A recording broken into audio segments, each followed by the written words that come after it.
여러분 안녕하십니까? 오늘도 좋은 하루가 시작되었습니다. 오늘 하루도 여러분 가정에 하나님의 은혜가 풍성하셔서 행복한 하루가 되시기를 간절히 바랍니다. 오늘은 앵무새도 노래를 부를 다른 세상이 있답니다. 이런 제목으로 말씀을 드리겠습니다. 얼마 전에 청남대 소풍을 갔다가 잘 가꿔진 정원과 시설들 중에 호숫가 가장 외딴 곳에 세워진 초가정이라고 하는 곳이 유별나게 눈길을 끌었습니다. 김대중 전 대통령께서 이곳에 각별한 애정을 가졌었다고 안내인이 설명을 하는데, 대청호 맑은 물가에 몇 마리 오리떼가 한가롭고 우리 옛 살림살이에서 볼 수 있었던 추억 어린 새간들과 지프로 이형을 얹은 초가정 마루가 발길을 붙잡았습니다. 물 위로 몇 입 떠가는 석양녘에 억새꽃 한 줄기 꺾어 입에 물고 허리 굽은 상수리 나무에 기대어 서서 숲으로 돌아가는 매새들을 바라보느니 저만치 어린 시절 고향집 살인문에 눈에 어리는 듯 그렇게 했습니다. 둥실 보름달 닮은 박이 지붕에 얹혀 있고 청솔까지 타는 저녁 연기가 살금살금 번져가는 고사투로 누군가 아이들 이름 부르는 아련한 목소리가 바람에 들리는 듯 했습니다. 어렸을 때 제 고향 마을은 기와집이 단 한 채도 없고 초가집들만 가득한 동네였습니다. 마을 앞으로 텄논이 다랑다랑 층계를 이루고 있었고, 그 논을 건너면 아름드리 소나무가 가득한 솔밭이 있어서 봄이면 꾀꼬리로부터 뻐꾹새나 산비둘기 우는 소리가 사시절 끊일 날이 없었습니다. 여름이면 제비들이 처마밑마다 집을 짓고 동네 뒤로는 대밭이 늘 푸르게 있어서 조금만 바람이 불어와도 쏘아 파도 소리가 밤새 들리는 그런 곳이었습니다. 우리 집 바로 이웃에는 나보다 연하문 살 더 먹은 양순이 누나가 살고 있었습니다. 커다란 살구나무가 있는 양순이 누나 안에는 늘 살구꽃처럼 허연 머리카락을 한 할머니가 있었습니다. 그 누나는 나를 무척이나 귀여워해서 아침을 먹기 전부터 우리 집 살인문에 와서 기다렸다가 나를 업어주곤 했습니다. 내가 살구를 좋아했기 때문에 살구가 채 익기도 전에 주워다 먹여서 배탈이 난 적도 있었습니다.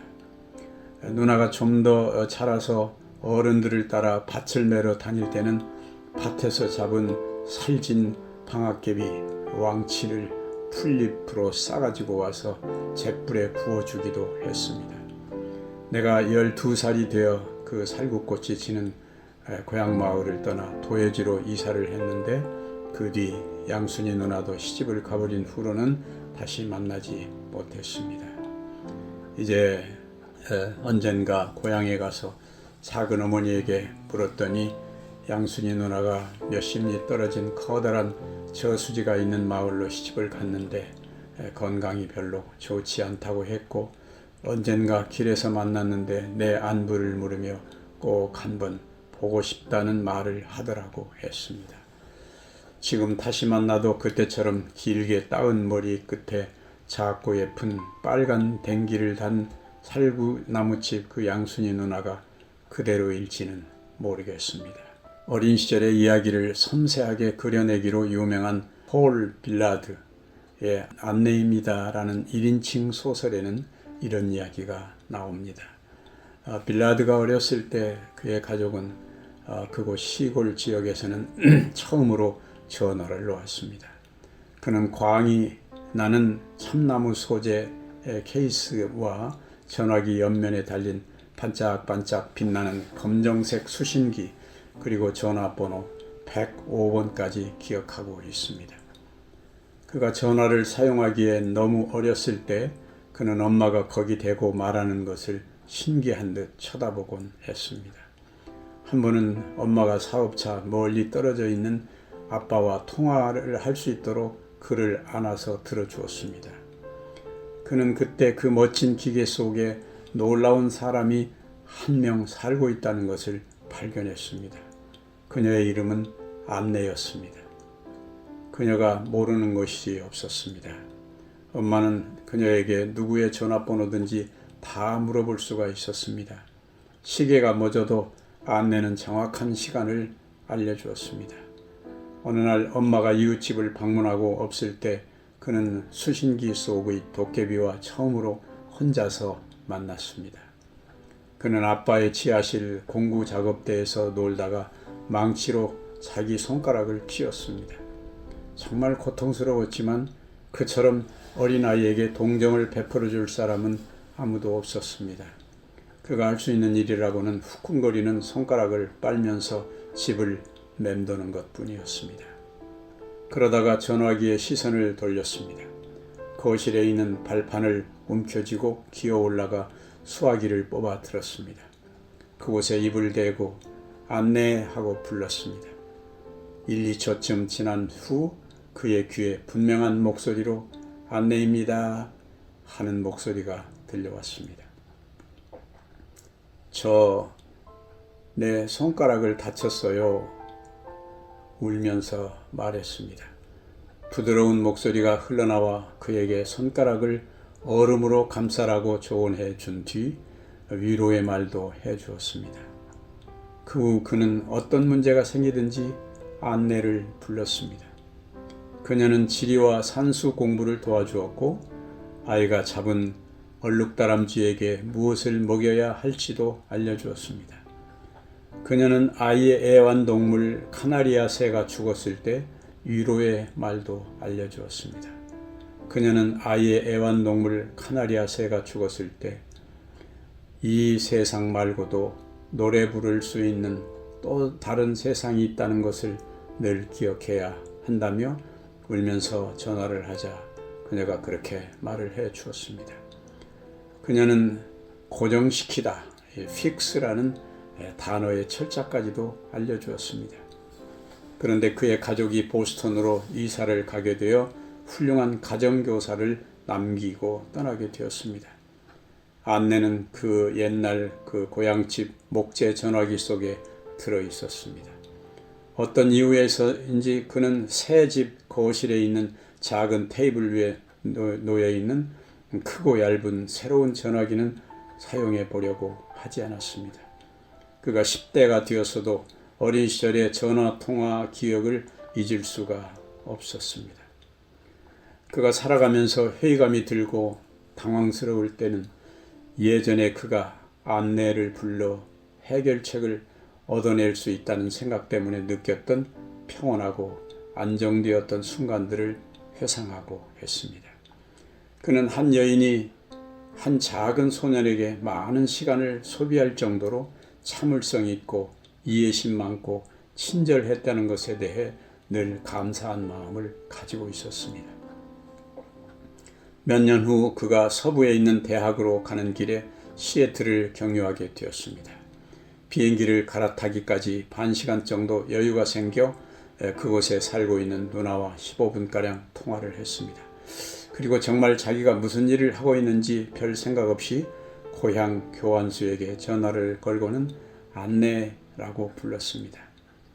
기적처럼 그에게 익숙하고 작은 목소리로 안내입니다 하고 답하는 것을 들을 수가 있었습니다.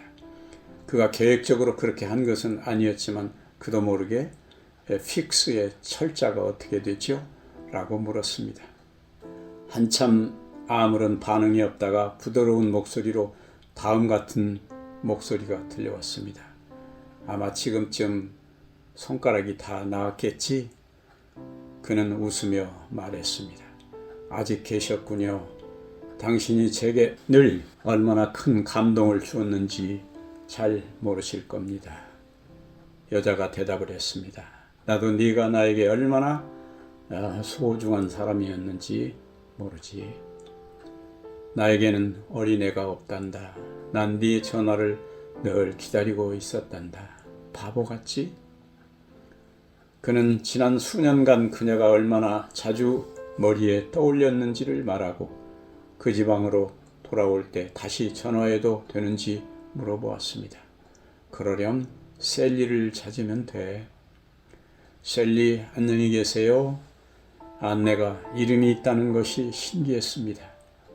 그가 석 달 후 시애틀 공항으로 돌아왔습니다. 안내에게 전화를 했을 때 다른 목소리가 들렸습니다. 그래서 셀리에 대해 물어보았습니다. 친구인가요? 예, 오랜 친구입니다. 라고 대답을 했습니다. 이런 말을 하게 되어 미안합니다.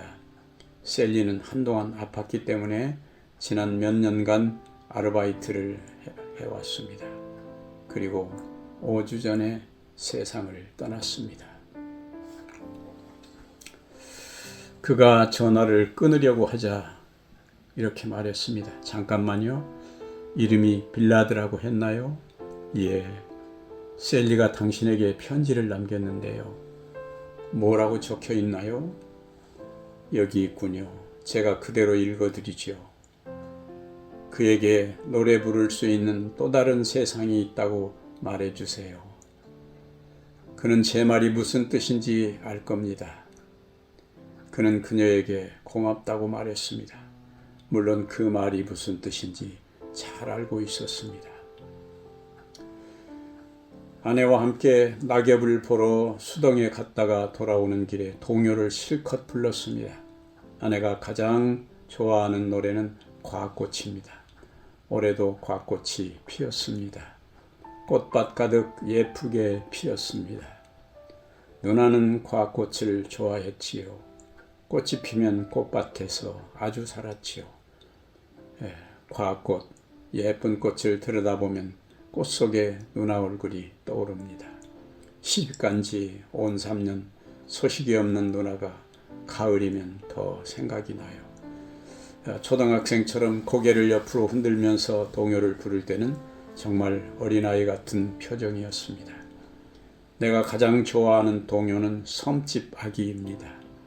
엄마가 섬 그늘에 굴 따러 가면 아기가 혼자 남아 집을 보다가 바다가 불러주는 자작 노래에 팔 베고 스르르 잠이 듭니다.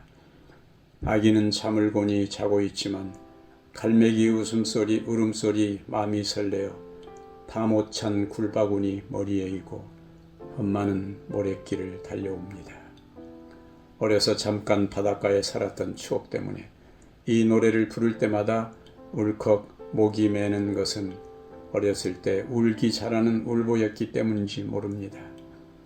얼마 전에 부산 송정 해수욕장에 갔다가 바로 그 시비가 거기 있는 줄 알게 되었습니다. 너무 반가웠습니다.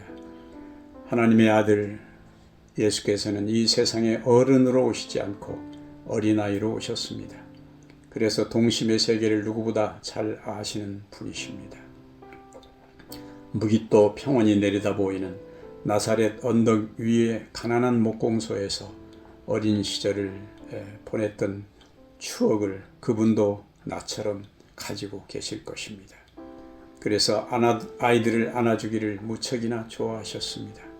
예수께서 한 어린 아이를 불러 저에게 가운데 세우시고 가라사대 진실로 너에게 이르노니 너희가 돌이켜 어린 아이들과 같이 되지 아니하면 결단코 천국에 들어가지 못하리라. 마태복음 18장 2절과 3절에 있는 말씀입니다. 사람들이 예수의 만져주심을 바라고 어린아이들을 데리고 오매 제자들이 꾸짖건을 예수께서 보시고 분이 여겨 이르시되 아이들이 내게 오는 것을 용납하고 금하지 말라. 하나님의 나라가 이런 자의 것이니라. 마가복음 10장 13절 14절의 말씀입니다. 세상에 더 좋은 내일을 꿈꾸는 사람들은 많이 있지만 정작 동심을 가지면 세상이 곧 하늘나라가 되는 것을 아는 사람이 그렇게 많지 않습니다.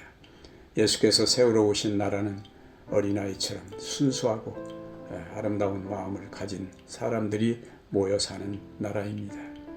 크리스마스 캐럴이 울리고 첫눈이 내리는 날 가족들과 함께 동요를 부르며 아름다웠던 어린 시절의 추억 한 조각이라도 떠올릴 수 있다면 더 가슴이 따뜻한 한 해를 보낼 수 있을 것입니다.